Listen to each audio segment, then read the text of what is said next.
the headlines, Polytechnic Rector deny bribing House Committee probing integrated personnel and payroll system abuse.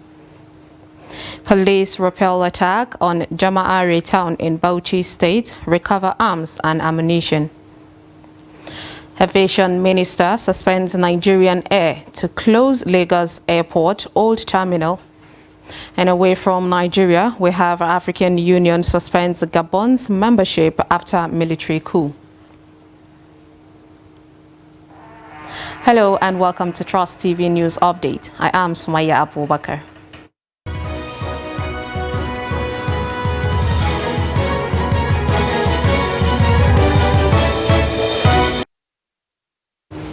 Thank you for joining us, and now the details. The Committee of the Federal Polytechnic Rectors has denied allegation bordering on bribery and extortion allegation by a member of the ad hoc committee investigating the job racketeering in ministries, departments and agencies of the government. Leader of the Federal Polytechnic Rector, Yahya Muhammad Bande, denied the allegation when the federal rectors appeared before the ad hoc committee. The report. Have you, prior to this invitation that you appear here today, have you ever appeared before this committee or subcommittee of investigating employment racketeering or an individual member of this committee about the activities of this committee? Have you ever been invited or any issue? An online medium, Premium Times, had in an investigation reported how some members of the panel had asked vice chancellors of universities and head of tertiary institutions to pay a certain amount of money as bribes into a bank account in order to give them soft landing. Chairman of the ad hoc committee began the investigative hearing with a question to clarify the bribery allegation against the ad hoc committee. The rectors all denied the allegation. Mr. Chairman, this is the first time we are even seeing any chairman or any member of this committee today. The committee says it is only interested in knowing if there was any transaction between rectors of polytechnics and the owner of the said account that is linked to any member of the ad hoc committee. Have you, prior to this invitation that you appear here today, have you ever appeared before this committee or subcommittee of investigating employment racketeering? The committee has, however, insisted that it will not give in to any form of blackmail, but will instead go ahead with its investigative hearing and come out public with its report and recommendations. The vice-chancellors are also expected to appear on Friday to state their own side of the allegations, as well as furnish the committee with detailed information as to recruitments carried out to date. In another development, the Speaker of the House of Representatives, Tajuddin Abbas, has said that the abuse of tax incentives and waivers was an act of economic sabotage which must not be allowed to continue. Abbas was speaking while inaugurating the ad hoc committee to investigate allegations of abuse of tax incentives, tax breaks and tax waivers by public institutions and companies benefiting from tax incentives. Represented by the House Leader, Julius Ihonbari, the Speaker said the investigation by the House was to put an end to such acts of economic sabotage and ensure transparency, accountability and fairness in the tax system. I therefore call on all relevant stakeholders, including government agencies, public institutions and companies benefiting from tax incentives, to cooperate fully with the committee's investigation for the House to have a full understanding of the tax system with a view of to taking appropriate legislative action. Yelman said taxes enable the government to raise the necessary funds needed for development. Tax incentives given to companies, the purpose of giving them is to see that at least they contribute or they bring their own quota towards the development of the economy of the nation. But unfortunately, there are some gaps and leakages. That is why this committee is created, to see that how we are going to fill the gaps. The committee will begin its investigative hearing in earnest next week, with MDAs mandated to appear before it. On security, the Bauchi State Police Command says it has repelled an attack and neutralized 5 members of a criminal gang who usually terrorize Jama'ari town. The command stated this in a release signed by the Public Relations Officer SP Ahmed Wakil on behalf of the Police Commissioner Awal Mohammed Musa. According to him, a combined team of operatives in conjunction with a quasi-security outfit encountered the suspected kidnappers and bandits that recently attacked a market and kidnapped 1 businessman in Jama'ari. Some of the items recovered includes 3 AK-47 rifles, 1 SMG rifle, 3 empty magazine, 105 rounds of live ammunition and 1 cutlass. Wakil maintained that the police operatives, in collaboration with the local hunters, were carrying out routine surveillance and raids of suspected criminals' hideouts when they suddenly came under gunfire attack from a heavily armed criminal gang. The operatives fought back gallantly, repelling the attack, and eventually neutralized 5 of the gang leaders, whilst the remaining members fled. He added that preliminary investigation revealed that the suspected kidnappers and bandits were responsible for terrorizing Buji, Mashema, Itasgado, Gwaram, Sara, Birnin Kudu, Ningi, and Bura areas of Bauchi and Jigawa states. The Plateau State Police Command has intercepted a truck loaded with dry leaves suspected to be Indian hemp in Kwata area of Jos South local government area of Plateau State.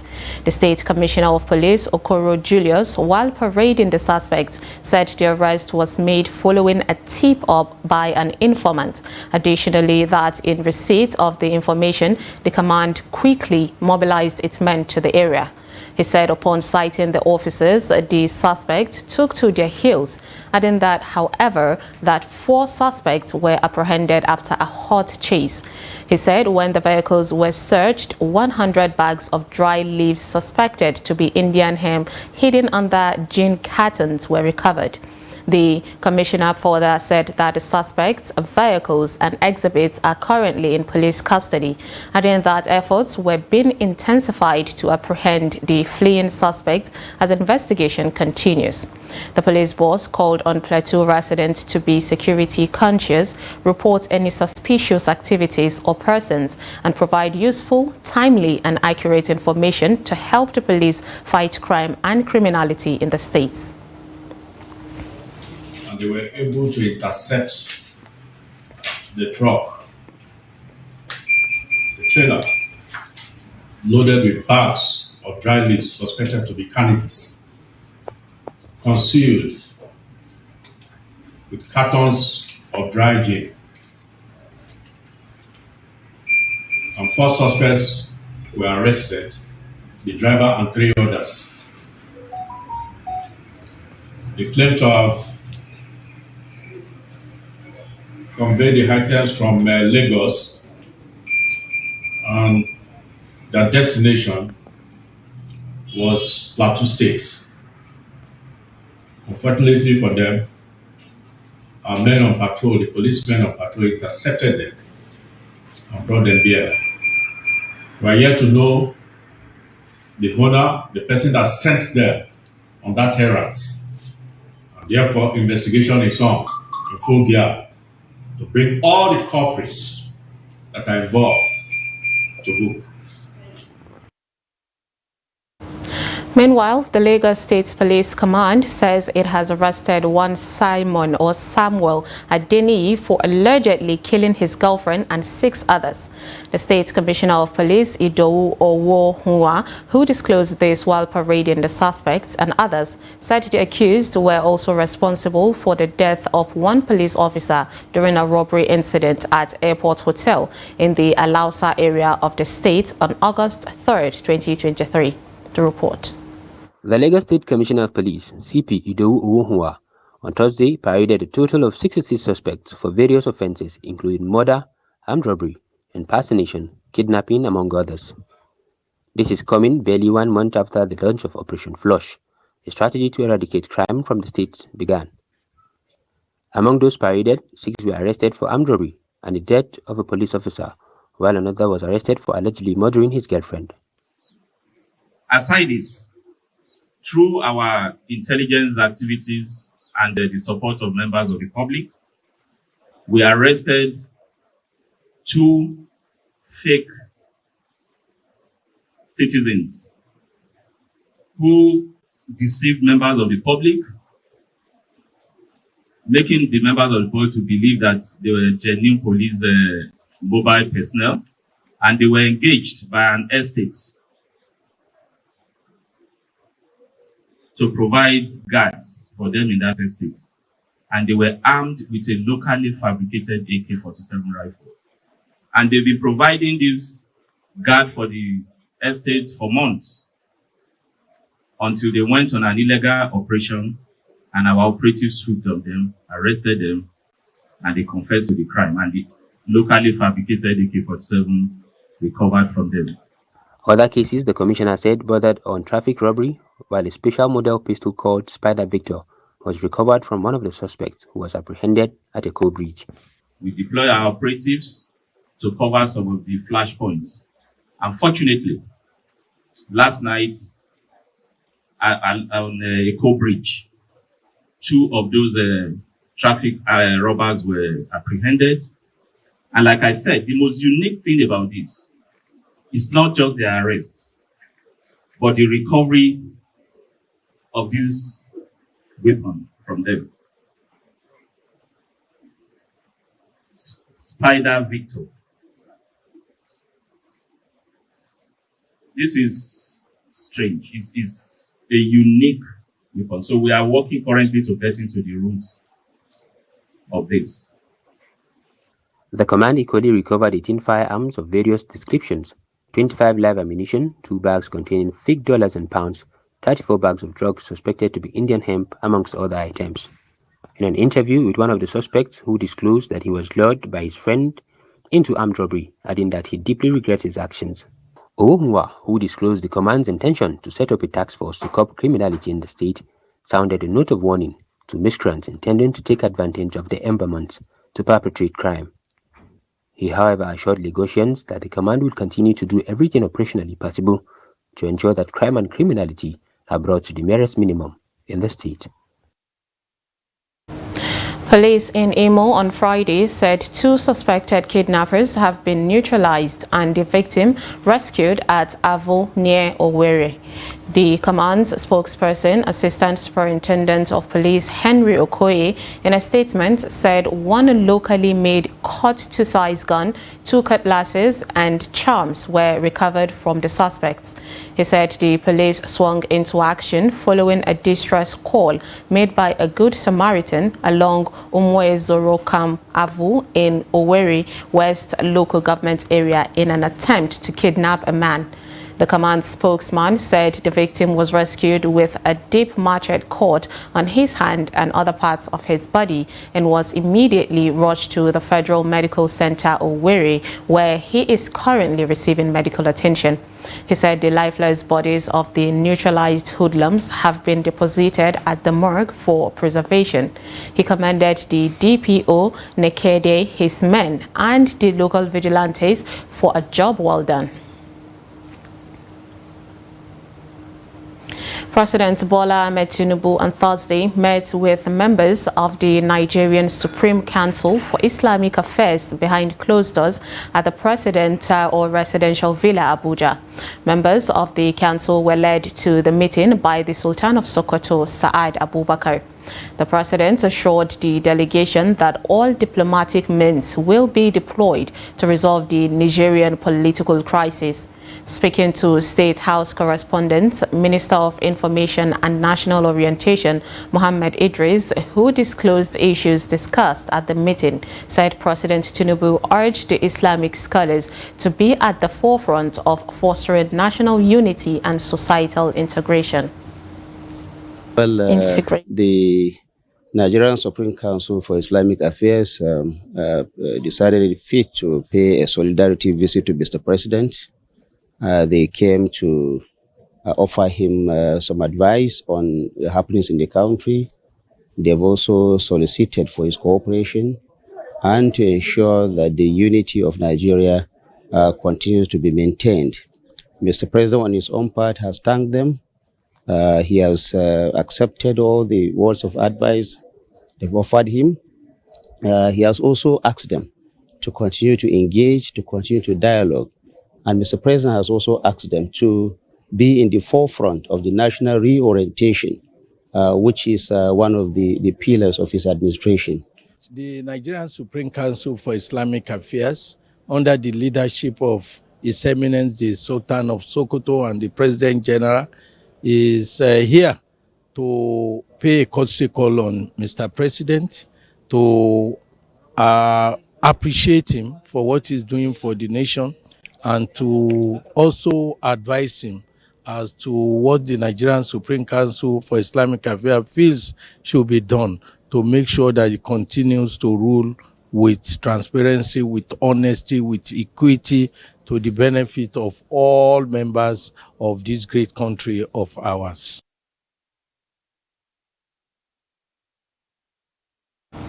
The Nigerian Labour Congress, NLC, has declared a 2-day warning strike beginning on Tuesday, September 5th, in a protest against the federal government's failure to address the challenges caused by the removal of fuel subsidy. Recall that on August 2nd, organized labour protested the anti-people policies of the administration of President Bola Ahmed Tinubu. The Nigerian Labour Congress, the NLC, Trade Union Congress, the TUC, and their affiliate unions demonstrated in the Federal Capital Territory and several states, including Lagos, Abia, Plateau, Kaduna, Kano, Rivers, the Zamfara, Katsina, Cross River, Ebonyi, Enugu, Kwara, Ogun, Imo, Ondo, and Edo states. Several meetings between the presidency and the unions on palliatives for Nigerians suffering hardship in the wake of the petrol subsidy removal proved abortive. You're watching News Update on Trust TV. Coming up, we'll take a look at rainy season groundnut farming. This and more after the break. Stay with us. Hello guys, welcome to Showtime. I don't even believe there's any other industry that will handle me like a movie industry. Yeah. I told you I'm deep and soaked into movie industry. In secondary school, there's Fatima and Mariam Adamu, and then we sort of took the names of the characters in that cartoon. I think entertainers themselves need to wake up and smell the coffee and say, diversification is the way to go. Yes, you can sing or make great beats or act in a film, but what else can you do? I became one of the best makeup artists in Nigeria. I won AMA Award Best Makeup Artist. Do you think we are I let the fool do when I talk to you? You start straight. Attention!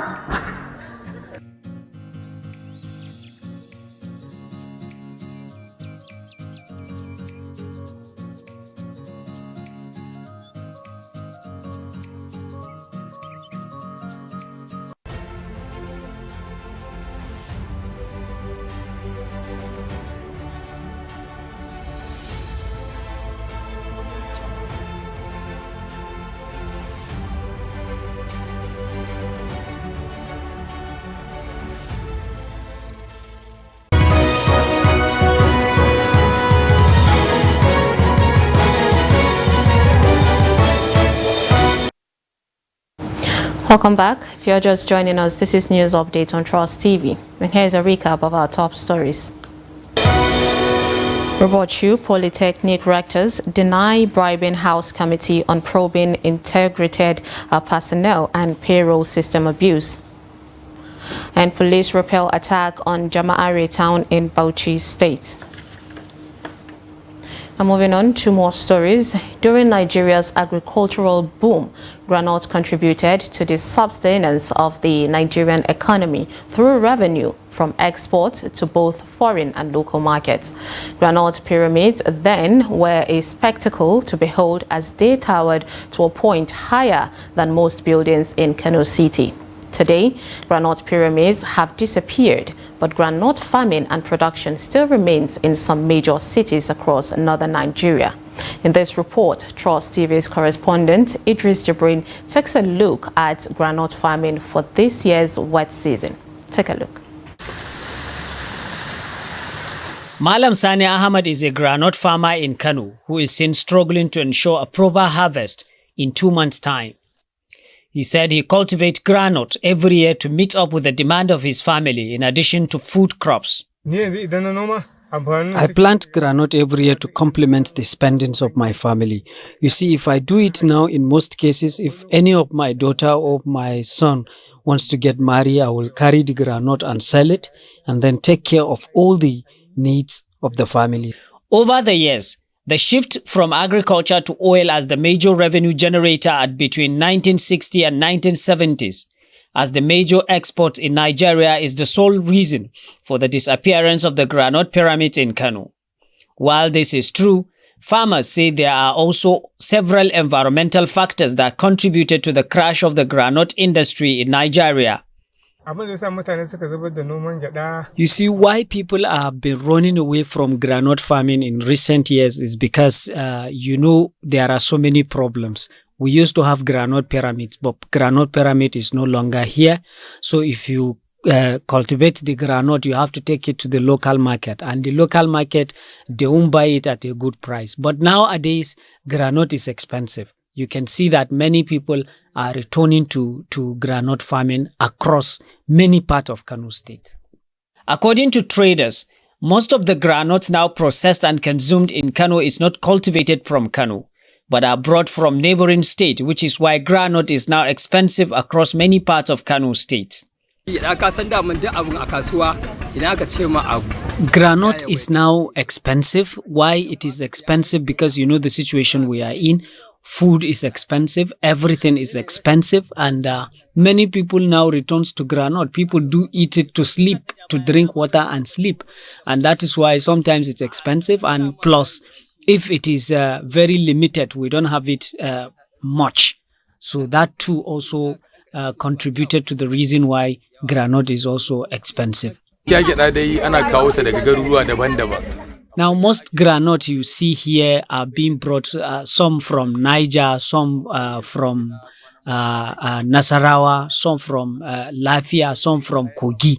But the Kano groundnut is not ready yet, but we are waiting for it. But most of the one that we are selling here is not from Kano. That is why it's expensive.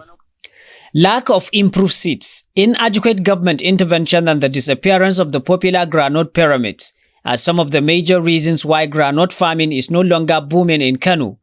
But with the recent change in price of these cash crops, farmers in Kano are gradually returning to groundnut farming across many farming communities. Idris Jubrin, Trust TV News, Kano.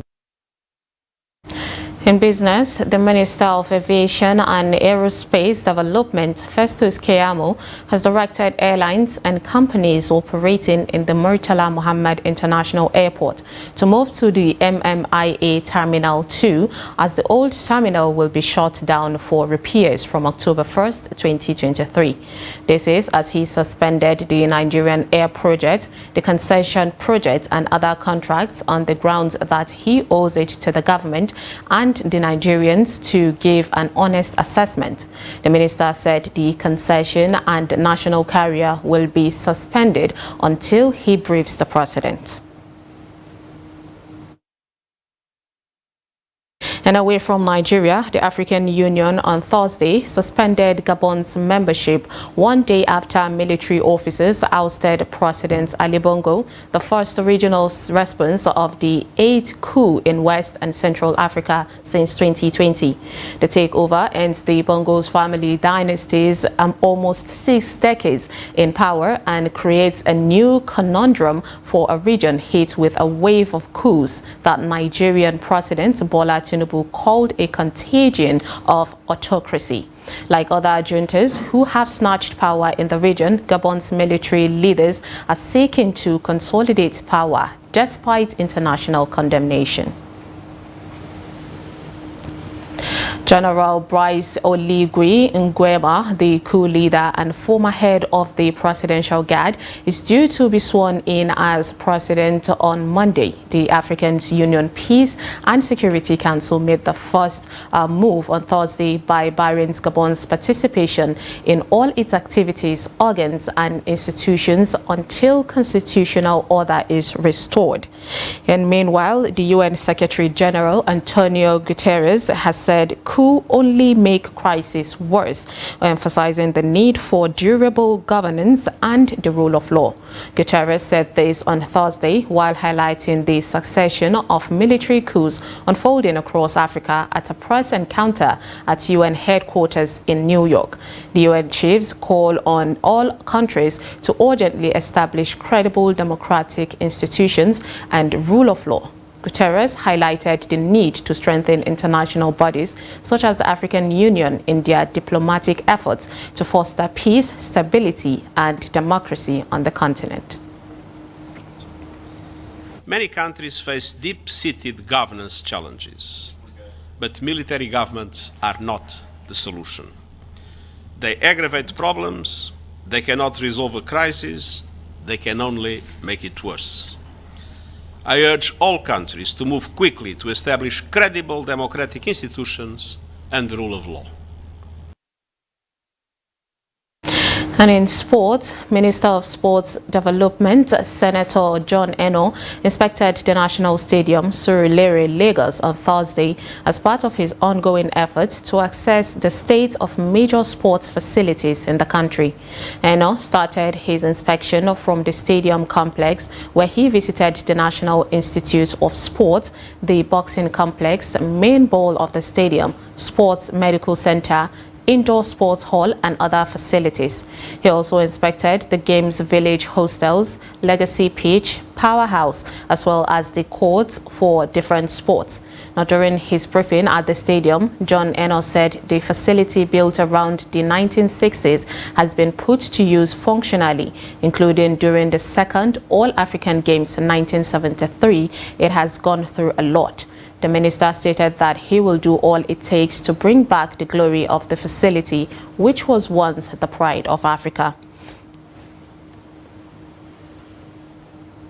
And with that, we wrap up News Update on Trust TV. Do not forget to follow us across all our social media platforms, and you can join our YouTube live stream for more news, programs, and documentaries. I am Sumaya Abubakar. Thanks for joining us.